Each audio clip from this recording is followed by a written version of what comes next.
recording. It's recording. Hey, that was loud. I'm Mark Johnson with the Beck and Joey Show. Want to welcome you guys.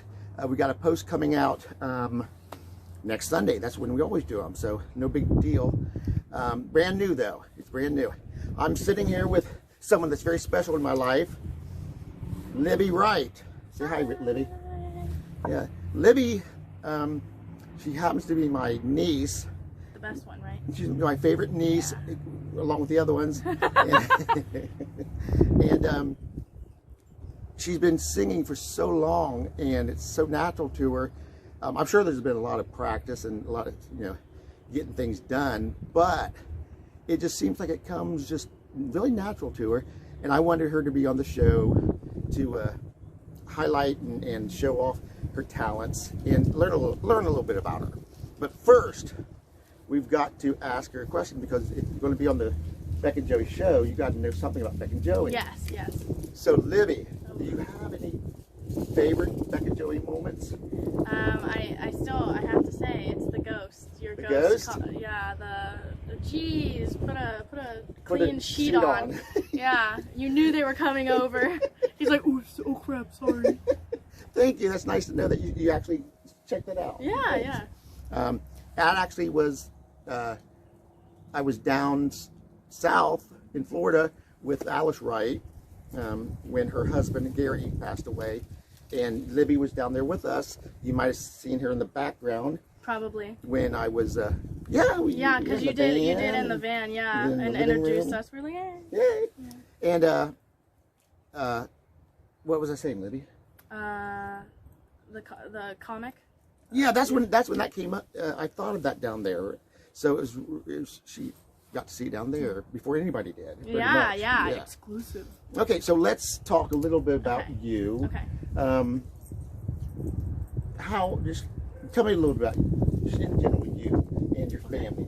Okay, so hi, I'm Libby Wright. I am 19 years old. Yeah. I am in college actually at OSU Newark. Okay. I'm studying for ESL. ESL. So English as a second language. Oh, okay. Yep. I plan to move to Korea at some point, South Korea. Oh, wow. And teach English to people there. Yeah. Now, obvious question, but I'm gonna ask it anyway. Why move there? Why not here or something like that? Because I can explore the world and do something that I love. Because I love teaching people things, and English comes fairly naturally to me. Yeah. Of course, some of them are the gerunds and different, proper pronouns and things like that. It can be a little tricky. What are gerunds? I don't even remember, but see, that's they are tricky. Yes.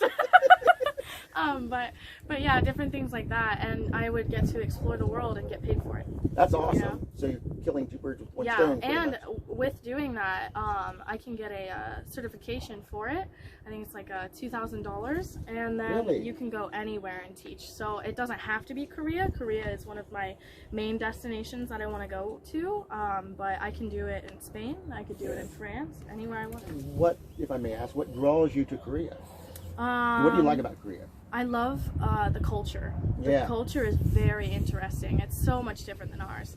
And I also love the language because with us, we speak, I think it's subject, verb, object.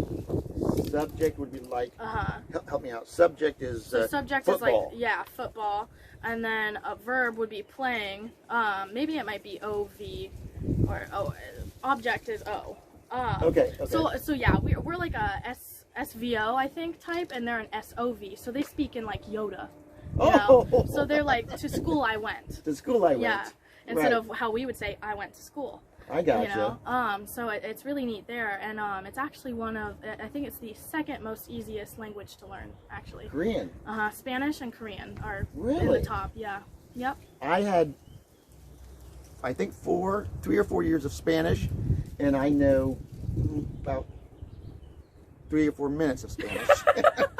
It's I let it go in one ear and out the other, which I shouldn't have. Yeah. Because it's valuable to have a second Absolutely. language, right? Absolutely. Yeah. In high school, actually, I took 4 years of Spanish, and I actually got to put it to use at one point, a few times actually. I was working in Gap Factory Outlets in the Tanger Mall near Sunbury, and I had a customer that was Hispanic, and they did not know English very well at all.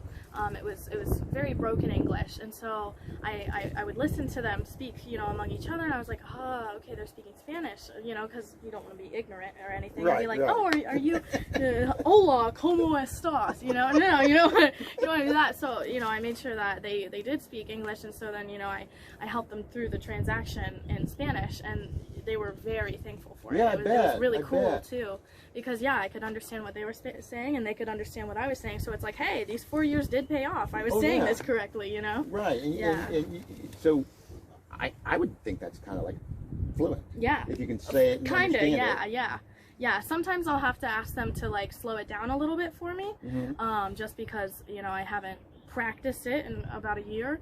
But yeah, a lot of the times, like if I read Spanish, I can read it better than I can speak it and hear it. So if I read it, I'll know what it is. Okay, cool. Yeah. Let me ask you a little bit about your family. Do you have? I'm sure you have family. Well, I mean, other than you. No, I'm gonna. Tell me about a little bit about your family. So my mom and my dad actually are singers, which I think is where I get my voice. Plus, I mean, all of you guys are. The Johnson clan. Yes, the clan is very talented, extremely talented. I mean, you can sing, Dane can sing, Ben can sing, and all you guys can play an instrument as well, you know, or multiple. So definitely runs in the family. Your mom's a really amazing singer too. Yeah. She does karaoke contests. She judges karaoke. She's a karaoke fanatic, so to speak. And that's also how I got into karaoke. And that wasn't really the start of me singing, because I've been singing since.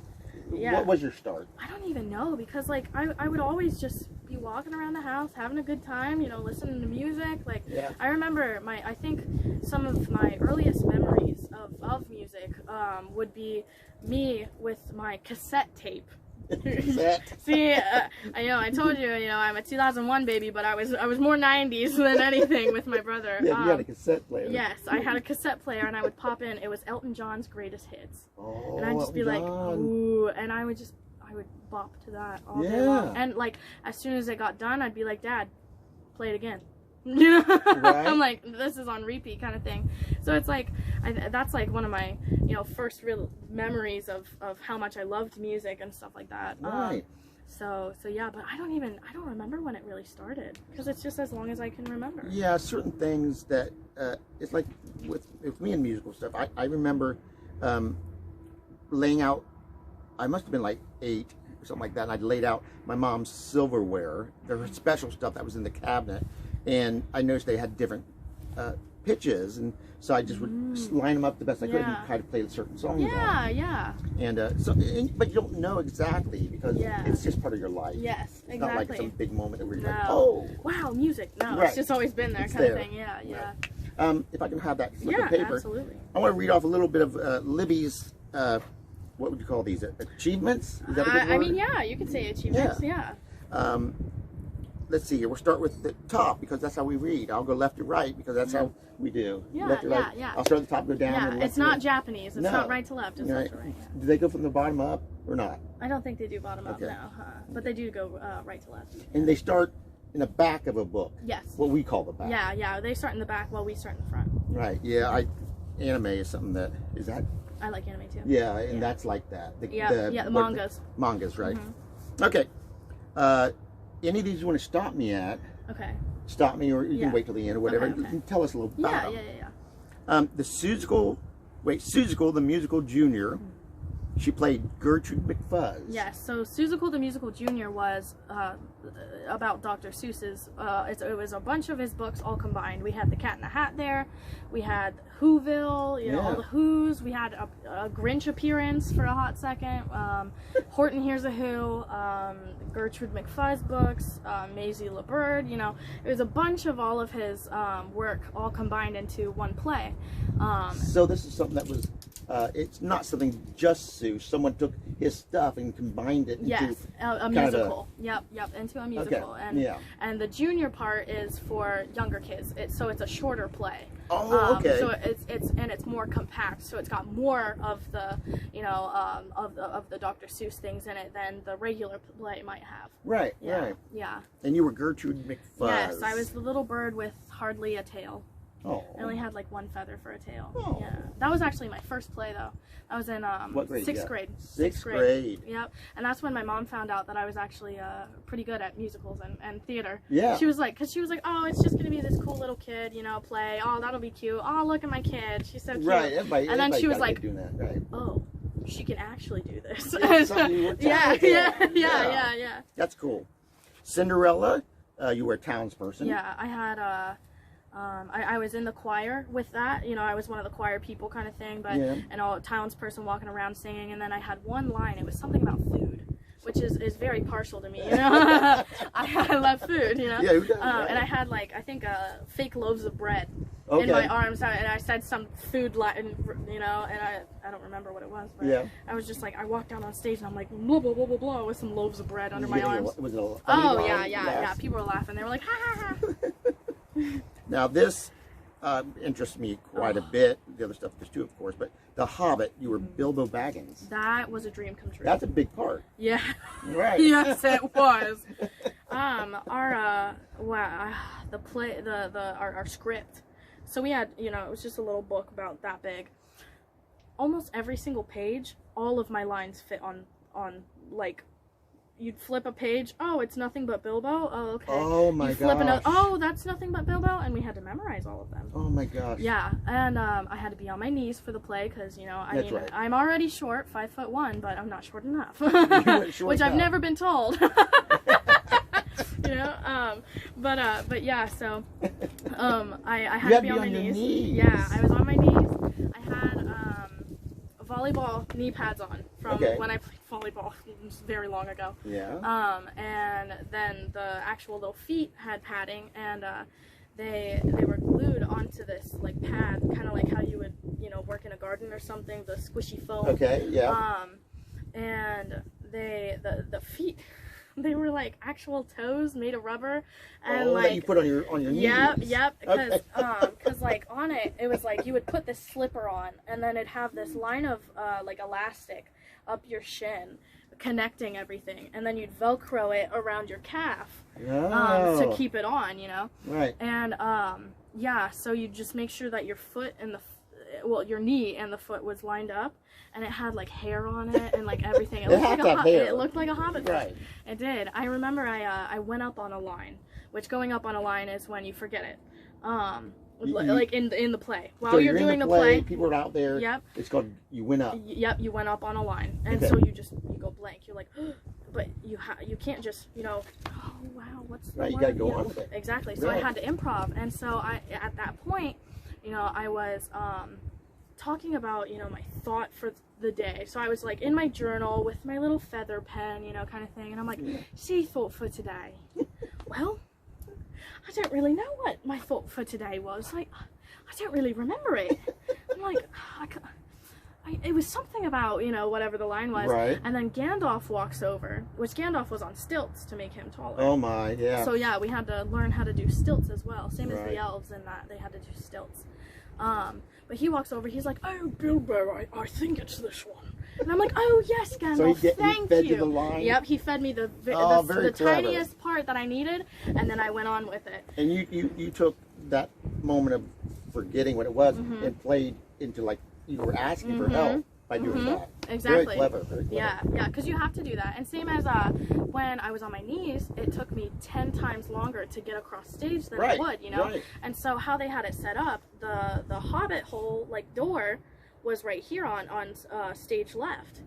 And then my table was on stage right, though. Okay. So I had to go from the door to the table, anytime somebody rang the doorbell kind of thing. My. So I had to like scoot, and so it was just dead silent. You can't, it's awkward, just me scooting my way across the stage. You're on your knees. Yeah, and I'm trying to go as fast as I can, but it's hard. And so I'm talking to the dwarves. or not to the dwarves, but I'm just kind of like talking to myself, kind of speak about the dwarves, and I'm like, these people, they keep pounding on my door, you know, I don't know what they want, or really what they are, you know, and I had the crowd like laugh a bunch, so that was fun too. Yeah. Well, you brought up a point, which is, I don't know if you meant to, but I found a point on my own. You do accents. Oh, yes, really well. yes, yeah. For that play, I had to do a proper British accent. Right, that was just a straight out proper British accent. Yeah, it was a proper British accent. And then for a different play that you'll mention eventually, I had to do a Cockney, which is a rough accent of British. And so with Cockney, you're a little more relaxed, you know. Yeah. When you would say your mother, it would be your mutter. Mutter, leave some things out. Or my brother. Is it safe to say that's kind of like, I hope I'm not. It's our own slang, you know. Yeah. Like almost like a hillbilly, or not hillbilly, a southern type of English. Kind of. It's more like it's. Sorry, the hillbilly remark. My mom and dad were hillbillies. So right, it's fine. I can say fine. that. Part of our family's hillbilly, so it's okay. You know. But it's more of like just a really rough slang kind of thing. So like, you know, how people would talk more quote unquote in the city versus, you know, how we would just, you know, kind of out and about. Hanging out. That's kind of how it is, you know. Because like in the city, you know, there's a lot of the times there's a bunch of slangs that, you know, people not from the city don't exactly know. Right. So it's kind of like that. Okay. Yeah. That's cool, Libby. Really cool. The Velveteen Rabbit, you were Raggedy Ann. Yes, I was, so for Raggedy Ann, there was one other person, and he was Raggedy Andy. So we were on these boxes. Two-person play? Is that what you're saying? No. Okay. We were narrators. I was one narrator, he was the other, and so it was Raggedy Ann, Raggedy Andy. And so when the play started, actually, we were on these big boxes, and they looked like, you know, the block letters, the big block letters that you would play with, you know, when you were a kid. Yeah, I know what you're talking about. And so we would have to like lay down and look like we're just, you know, dolls laying down. And then when the play started, we would get up and kind of be like, oh, hi everybody, you know, stuff like that. Yeah. And so we were both narrators, and then, you know, we had a bunch of toys in it, and it was really fun. Yeah, sounds like it'd be really fun. Yeah. Was that also for kids, or just in general for any audience? I think it was anybody. I think it was solely a high school play, because sometimes we would have community plays as well. Okay. But I think that was solely a high school play. I think the next one was a community play. Is that true or not? Yes, that is true. The Little Mermaid, you played the evil and terrible Ursula. Yes. Right? Yeah. I got a lot of comments. They were like, I mean, that suits you well. I was like, I don't know if that's a compliment or not. You're such a witch. Right? I know. They were like, wow, you really fit into that. I'm like, oh, okay. You're just a good actor. Right? That's what I say, you know? But yeah. No, I've seen some of these things on, you know, tape or whatever, but I got to go to this one, and it was really enjoyable. It was so funny to watch. Yeah. It was really fun, because they had I had tentacles, you know, and so they had me wear these gloves, and they had a little like fish line hooked to like two of the tentacles, so I would like, you know, move around, and some of my tentacles would move with me. Oh, so this was connected to a fake tentacle. Yeah. And it would move with your hand. Okay, I got it. So I'd do different, you know, movements and stuff, and it'd be like. Yeah, I remember that. You just did a wonderful job. Thank you. Now, I didn't get to see Frozen. You were Queen Aduna? Yes, Aduna. Aduna. Yeah, so that is Anna and Elsa's mother. Okay. I was only in the first half, which, you know, of course this isn't, you know, bragging or anything like that, but for most of the plays, I would be a lead. With this one, I wasn't, and it was actually, I liked it, because I got to play, that was the main role I played, but then I got to play like a random, you know, villager, and then I got to play a snowflake, like literally I was a snowflake, just like, you know, singing Let It Go, just let it go, you know, but it was really neat. It was like, wow, you didn't have so much time invested into the lead role. And it was so nice, because it's like I had 2 jobs at that point, you know, and it's like I only had to memorize like that many lines versus how a lead has to memorize that much, you know, so it was like, it was really nice, and it was really fun too. Yeah, that's awesome. Very fun. Oliver Twist, probably one of the greatest stories, but also it's done in plays a lot. Yes, yeah. I was Nancy in that. Nancy. And I have to say that was my favorite musical. My favorite play was The Hobbit. My favorite musical was Oliver Twist. I loved my costume because it was like an old Victorian age kind of costume. Yeah. Because technically Nancy's a bar wench. She's technically a bar wench, so she's got a little shoulder showing, you know. But it was really fun. I remember one of my songs. It was oh Lord, I don't even remember. We were in the bar scene, and we had picnic tables on each side of the stage, and so I would have to sing, mind you, in heels and a corset. Oh my. Run up on and jump onto one of the tables, run down and back up to the other side on one of the tables for my line, you know, my different singing lines. And then at one point, one of the verses, I got on a guy's shoulders and sang. Oh my gosh. And then he put me down, and I had to still sing while he was putting me down, you know. So that's kind of hard. Yeah, a lot of stuff going on there. Yeah, but it was so much fun. This is why I don't wear corsets anymore. I know. I can't perform. It's very hard to perform in a corset. Yes. Now here we're going to get into some different stuff. It's called, you'll have to explain some of this to me. Okay. Choices Counts. Yes. You were the stage manager. Yes. So in that, it was solely, I think, like 1st grade to 5th grade, a play. And I still wanted to be in the play, so I was like, well, I'll just be a stage manager, you know? Okay. So backstage manager, I would just make sure everybody had what they needed, you know, remembered their lines, remembered where they had to be. And Choices Counts, have you ever heard of, like, character counts, you know? Character count classes you had to take when you were little, kind of thing. Choices Count. Yeah. Okay. So this is Choices Count. So it was like kind of like a lesson-y play kind of thing, you know. So it was like teaching kids a lesson, like the golden rule, essentially. You know, you treat others the way you want to be treated, respect, you know, just different stuff like that. Yeah. And it was set up like Candyland.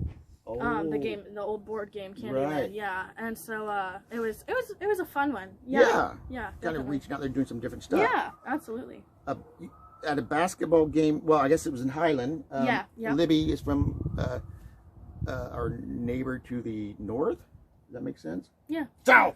It's technically south, yeah, because you guys are up. Right. You guys would be the neighbor to our north. Right. We're the neighbor to our south. Highland High School, which is where I attended Highland High School, as did my wife. Melissa is her name.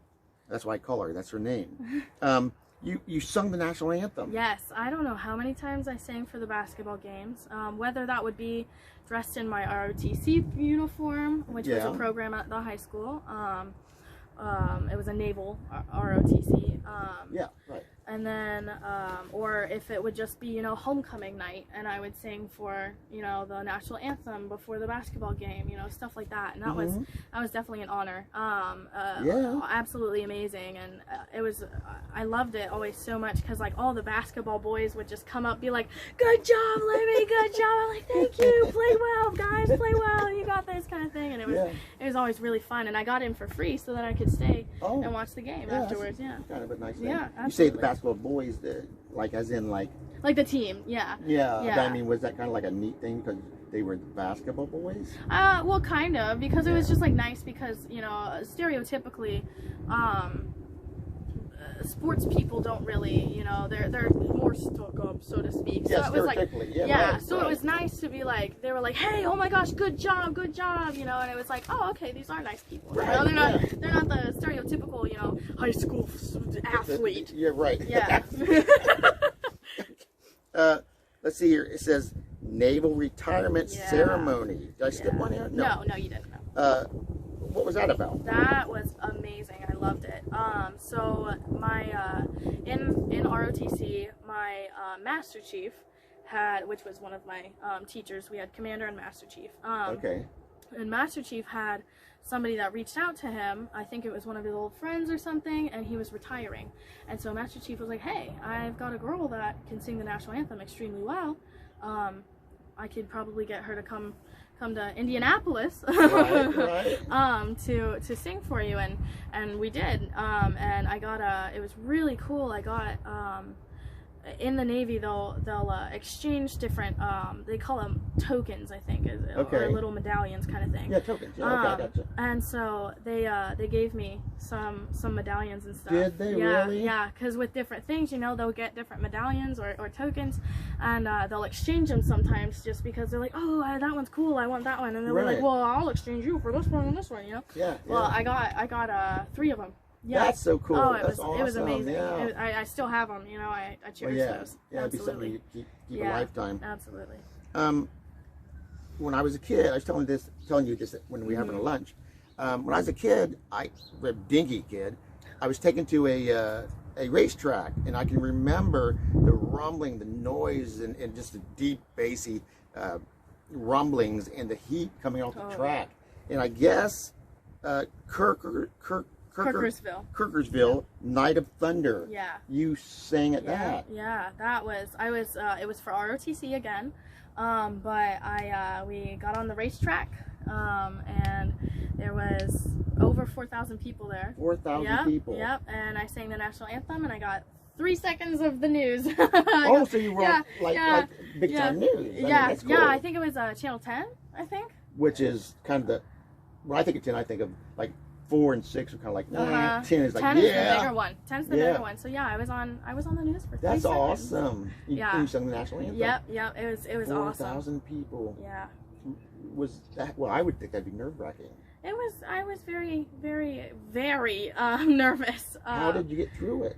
I didn't really think about it. I was like, just sing it.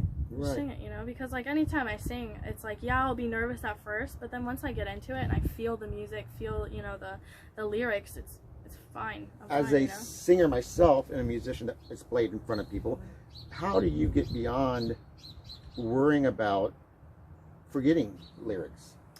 And what do you do if you do forget? Well, luckily I've never forgotten. That's awesome. Which is quite that's rare. Yeah, that's rare. Very. So I have not forgotten. I have come close to forgetting, and then I was like, no, this is the line. Just don't second guess yourself. It's the line. Just do it, kind of thing. You know? So that helps. But also beforehand, a lot of the times I'll go somewhere that's kind of quiet, and I'll do, you know, the no, not really, right. But I'll like just listen to myself, you know, kind of thing, and make sure that I sound okay. And I'll practice it a bit. Maybe go through it once or twice, and then I'll be like, all right, I'm ready, I'm okay, you know? So, maybe I'm speaking for you, but just, you gotta have a degree of confidence doing this. Absolutely. Yeah. Absolutely, 100%. You have to have confidence in yourself, because if you don't have confidence, then, you know, the crowd's gonna realize it easily. Yeah. You know, if you're up there, oh, take it, you know? I would say that they would, sorry. No, go ahead. I would say that an audience would rather hear something a little bit pitchy that is putting on a great show than a perfect thing that's just whispered and like they're scared out of their pants. Yeah, when you take that mic, you act like you have a mic in your hand. Right. You know, you own it, because that's your time to shine. Yeah. You know, everybody's going to be eyes on you. I mean, there might be a little chit chat every now and then, and that's okay. That's when you slap them around. Listen to me. You know? I'm singing. Right? But yeah, you know, you own it. You own it. Yeah. That's your 5 minutes of fame, you know? Right. Speaking of music, tell me a little bit about what kind of music do you listen to? I listen to just about everything. Yeah, okay. Because I think it's beautiful that people are able to create music. I personally, not good at it. Oh, so you sing, but I can you're sing, not a writer? but I can hardly write. I try so much, but it's just like, I'll look at it, I'm like, that is horrible. Actually, that is, wow, that looks like. Do you play bass though? Yes, okay. Yeah, I have. I actually just recently sold my bass, just because I don't play it that much anymore. You don't play it enough? No, because I was in a little band. We were called Perfect Vision because we all graduated in 2020. Oh, Perfect Vision. A little did we know 2020 was not going to be perfect. No, 2020 is anything but perfect. Right? But yeah, so we were in a little band. We did talent shows. We did a few places. In Mount Vernon, we did, I don't know if you know of the Dan Emmett show, or festival kind of thing. Dan, I do know that name. Yeah, so we would, it's in the town, or like the square, the town square in Mount Vernon. and there's just there's people singing, there's little, you know, shops, stuff like that. It's just a cute little festival kind of thing. Yeah, they closed the street down for it, like, did they really? Yeah. That's cool. And so yeah, we had a place in there, so that was really cool. And then we've had, you know, different places in Mount Gilead, and we would just sing, like we were kind of, I don't know what we would be considered as, because we did some, you know, more alternative rock at times, and then we did pop music every now and then. You know, it was just like, it was a bunch. Do any older stuff? Or is it pretty much kept contemporary? I think we kept it pretty contemporary. Though we would jam out sometimes. We'd learn some songs and we'd be like, yeah, you know? Yeah, we're doing the oldies. Right, yeah, we're cool, you know. But yeah, so yeah, I was in a little band. What was your question? I don't remember. Just music in general. What kind of stuff do you like?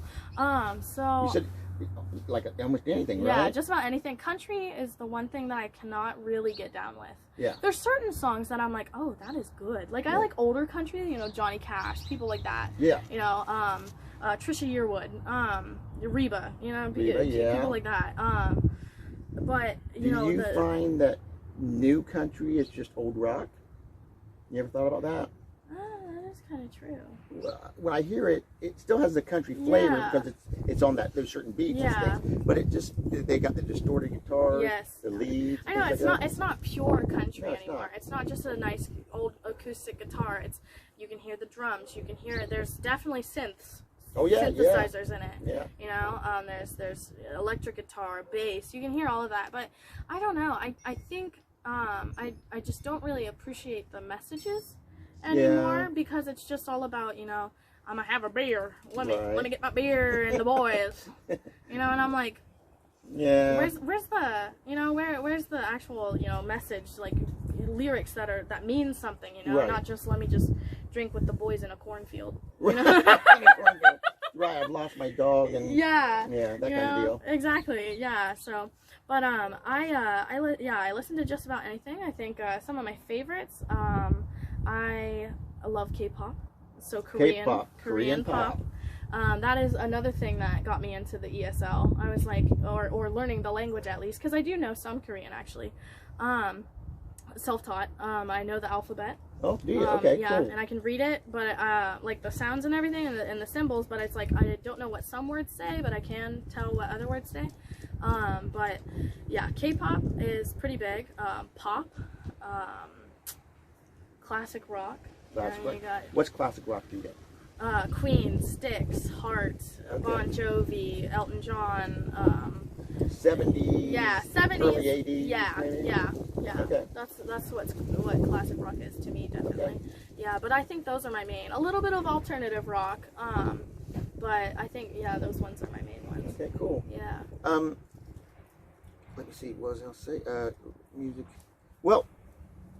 Before, what I'd like to do in each one of these is talk a little bit about, you know, who these people are, and then have them showcase their talent.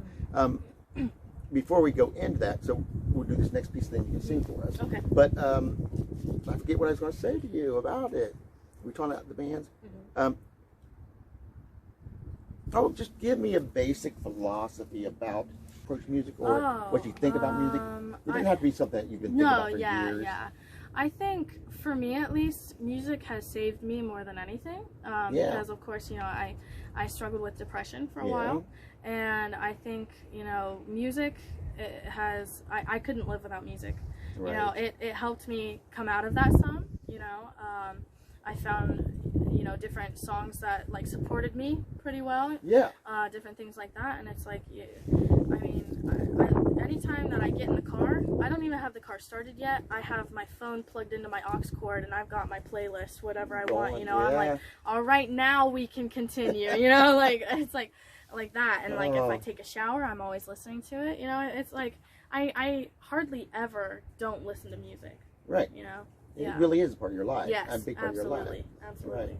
I think you talk about depression and things like that. I think when I taught, I would teach my students about art, and I'd mention music too, because I'm a lover of music. But when back in the days, you know, the true survivors, where men were going out and hunting bison or whatever it was, and women were worried stiff about whether or not they could even deliver a baby. And we're talking about back in the Stone Age and stuff like that. They were worried about whether they'd starve to death. They were worried about, like I said, birthings. They were where their next meal is going to come from. I said that already.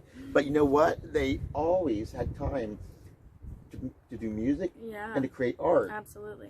And back in those days, it was a different thing. They think that art was probably more of a mystical type thing, almost like a prayer type thing. But still, it was there. And they say when music and art fails in a society, you know the end of that society's coming. Absolutely. When it starts getting attacked and things like that. Absolutely. Yeah. Yeah. So, do you have any idea what you'd like to sing for us? Well, I was in the karaoke contest at Just Cardington, recently? and I got placed first, actually. First. Right, yeah. But it's just to enter.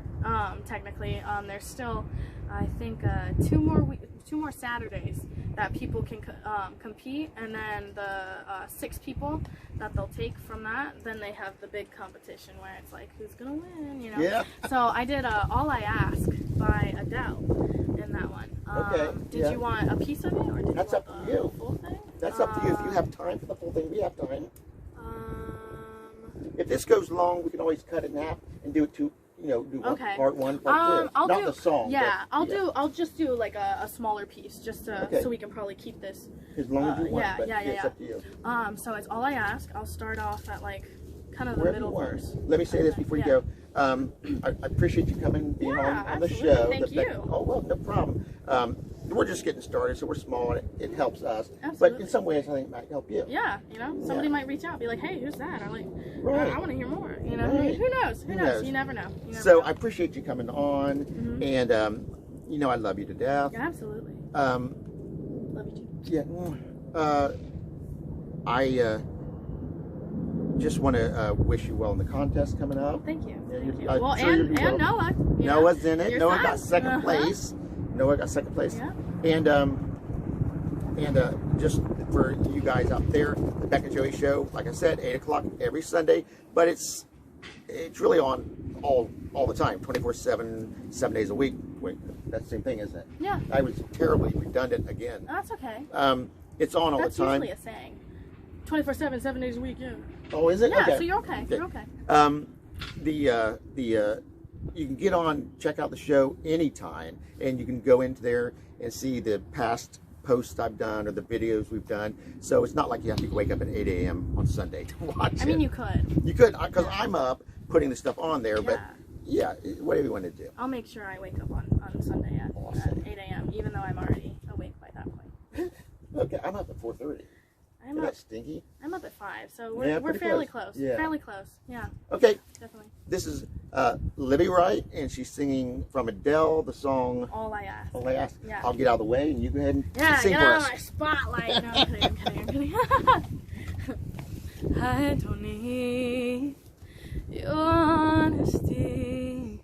It's already in your eyes, and I'm sure my eyes, they speak for me. No one knows me like you do, and since you're the only one that matters, tell me, who do I run to? Look down, get me wrong, I know there is no tomorrow. All I ask is you.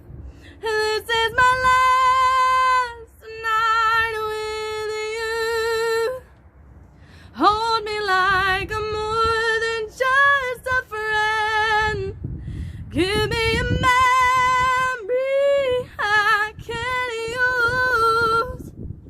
Take me by the hand while we do what lovers do. It matters how this ends.